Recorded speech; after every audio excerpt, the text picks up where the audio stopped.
Hello student, তোমরা যারা ক্যালকাটা ইউনিভার্সিটির আন্ডারে কলেজের ছাত্রছাত্রী আছো, তোমাদের জন্য আজকের ভিডিওটা খুবই গুরুত্বপূর্ণ। আজকের ভিডিওটার মূল আলোচনার বিষয় হচ্ছে ক্যালকাটা ইউনিভার্সিটির পরীক্ষার অর্থাৎ রেজাল্টের রিভিউ এবং এফএসআই প্রসেস নিয়ে। অর্থাৎ আজকের আলোচনার মাধ্যমে তোমরা যেগুলো জানতে পারবে, 1 নম্বর হচ্ছে রিভিউ এবং এফএসআই কী, কাদের এই রিভিউ এবং এফএসআই করা দরকার, কবে থেকে কোথায় তোমরা রিভিউ এবং এফএসআই এর জন্য আবেদন করতে পারবে, কত টাকা লাগবে রিভিউ এবং এফএসআই এর জন্য আবেদন করতে, এবং নম্বর কি আদৌ বাড়ে এই রিভিউ এবং এফএসআই করলে, এই সমস্ত তথ্য তোমরা আজকে পাবে। এছাড়া যে বিষয়গুলো নিয়ে আরও আলোচনা করব, তোমাদের সাপ্লিমেন্টারি পরীক্ষা কবে হয়ে থাকে এবং শেষ গুরুত্বপূর্ণ বিষয়, কলেজে প্রতিটা সেমিস্টারে কত শতাংশ নম্বর থাকলে তোমরা স্বামী বিবেকানন্দ স্কলারশিপে রিনিউয়াল করতে পারবে বা আবেদন করতে পারবে, এই বিষয় নিয়েও আলোচনা করব। প্রথমেই বলি রিভিউ এবং এফএসআই কী জিনিস। রিভিউ মানে তোমার যে রেজাল্টটা তুমি পেয়েছো, ভালো করে শুনবে, তোমার যে রেজাল্টটা তুমি পেয়েছো সেই নম্বর নিয়ে তুমি সন্তুষ্ট নও, তারপর তুমি রিভিউর জন্য আবেদন করলে, রিভিউর জন্য আবেদন করলে খাতাটা আরও একবার চেক করে তোমাকে দেয়া হবে, এটা হচ্ছে রিভিউ। এবং এফএসআই কি? এফএসআই হচ্ছে তোমার খাতার তুমি জেরক্স কপি পাবে, অর্থাৎ তুমি যে পরীক্ষা দিয়েছো সেই পরীক্ষার যে খাতা, সেই খাতার তুমি জেরক্স কপি পাবে, যে তুমি লিখেছো 75 মার্কসের, সেখানে তুমি 13-14 হয়তো পেয়েছো, আর তুমি ভাবছো যে আমি অনেক বেশি পাবো, আমি এত কম পেতে পারি না, বা 15, 16, 18 পেয়েছো, তুমি ভাবছো আমি মিনিমাম এটাতে 40-50 পেতে পারি, তাহলে তুমি এফএসআই এর জন্য আবেদন করতে পারো। সেক্ষেত্রে তুমি খাতার জেরক্স কপি পেয়ে যাবে। এবারে এই বিষয়গুলো নিয়ে একটু বিস্তারিত আলোচনায় আসি, যে কারা রিভিউ এবং এফএসআই করবে। ভালো করে কথাগুলো শুনবে, তাহলে তোমাদের কোনো সমস্যা হবে না। দেখো কারা রিভিউ এবং এফএসআই করবে, প্রথমে শুনে নাও। দেখো তোমরা যারা 5 নম্বরের থেকে, ভালো করে শোনো, তোমরা যারা 5 নম্বরের থেকে 2-3 নম্বর কম পেয়েছো বা 2-1 নম্বর কম পেয়েছো, তোমরা রিভিউ করতে দাও। রিভিউ করলে দেখা যায় 2-1 নম্বর বা 3 নম্বর বেড়ে যায়, অর্থাৎ তোমার সেই সাবজেক্টটায় আর সাপ্লি থাকবে না, সাপ্লি কিন্তু ক্লিয়ার হয়ে যাবে। যাদের, আবারও বলছি, তোমাদের যাদের সাবজেক্টে 2 নম্বর বা 3 নম্বর বা 1 নম্বর কম আছে, তোমরা সিম্পলভাবে রিভিউ করতে দিয়ে দাও। রিভিউ করলে তোমাদের নম্বর কিন্তু এই 2-1 নম্বর কিন্তু অবশ্যই বেড়ে যায়, এবং তোমার সেক্ষেত্রে সাপ্লি আর সেটাই থাকছে না, আর সাপ্লির পরীক্ষা দেওয়ার প্রয়োজন পড়বে না, তোমরা রিভিউ করতে দিয়ে দাও। এবং তোমরা কারা এফএসআই করবে, তোমাদের যাদের মনে হচ্ছে আমাদের পরীক্ষা খুব ভালো হয়েছে, আমরা এত কম নম্বর পাওয়ার যোগ্য নই, তোমরা এফএসআই করতে পারো।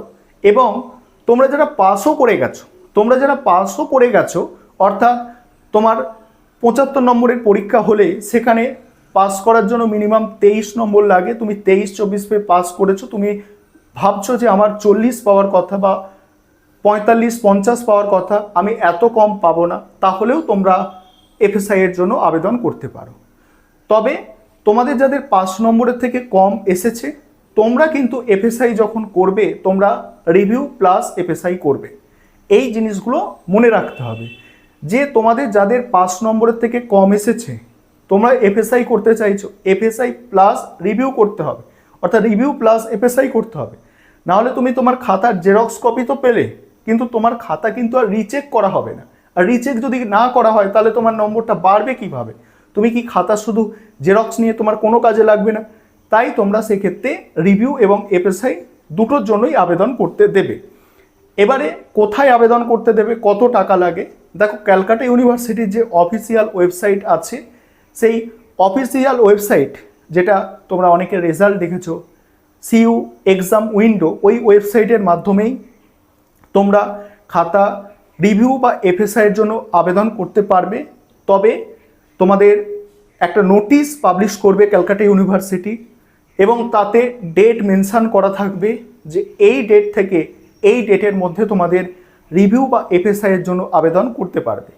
তোমরা সেই ডেটের মধ্যেই রিভিউ বা এফএসআইয়ের জন্য আবেদন করতে পারবে। এবং তোমাদের গতকালকে প্রথম সেমিস্টারের বিএ এবং বিএসসির রেজাল্ট পেয়েছো, এরপরে এক সপ্তাহের মধ্যে বিকমের রেজাল্ট পাবলিশ হবে। বিকমের রেজাল্ট পাবলিশ হওয়ার পরেই ক্যালকাটা ইউনিভার্সিটি রিভিউ এবং এফএসআই করার নোটিশ পাবলিশ করবে, তখন তোমরা রিভিউ এবং এফএসআই এর জন্য আবেদন করতে পারবে। আর এখানে কত টাকা লাগে আবেদন করতে? আবেদন করতে তুমি যদি রিভিউ করো একটা সাবজেক্টের জন্য 110 টাকা লাগে রিভিউ করার জন্য। আর যদি তুমি এফএসআই করতে যাও তাহলে সেক্ষেত্রে একটা সাবজেক্টের জন্য 500 টাকা লাগবে, অর্থাৎ একটা পেপারের জন্য তোমার 500 টাকা লাগবে তোমার এফএসআই করতে। আরও এই সংক্রান্ত কিছু প্রশ্ন তোমাদের আছে, সেই প্রশ্নগুলোর উত্তর দেওয়ার আমি চেষ্টা করছি। তোমরা অনেকে প্রশ্ন করেছো যে আমরা টিউটোরিয়াল পরীক্ষায় ফেল করেছি, অর্থাৎ টিউটোরিয়ালে আমরা পাস করতে পারিনি, তাহলে আমাদের কি আবার সেমিস্টার পরীক্ষা দিতে হবে? দেখো, সাধারণত টিউটোরিয়ালে যাদের সাপ্লি থেকে থাকে তাদের টিউটোরিয়াল দিতে হবে, আবার সেমিস্টার পরীক্ষা দিতে হবে। এটা একটা প্রশ্নের উত্তর গেল। আরেকটা তোমরা প্রশ্ন করেছো যে আমরা টিউটোরিয়াল পরীক্ষায় পাস করেছি, সেমিস্টার পরীক্ষায় যে লিখিত রিটেন পরীক্ষা সেখানে আমার সাপ্লি এসেছে বা ফেল এসেছে, আমাকে কি আবার টিউটোরিয়াল দিতে হবে? না, সেক্ষেত্রে তোমাকে টিউটোরিয়াল আর দিতে হবে না বা ইন্টারনাল আর দিতে হবে না, তোমার কেবলমাত্র সেমিস্টারের রিটেন পরীক্ষা দিতে হবে।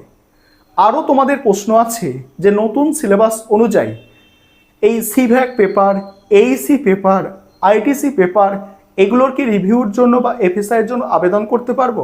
উত্তর হচ্ছে না। ক্যালকাটা ইউনিভার্সিটির নিয়ম অনুযায়ী কোনো এমসিকিউ পেপার রিভিউর জন্য বা এফএসআইয়ের জন্য আবেদন করা যায় না।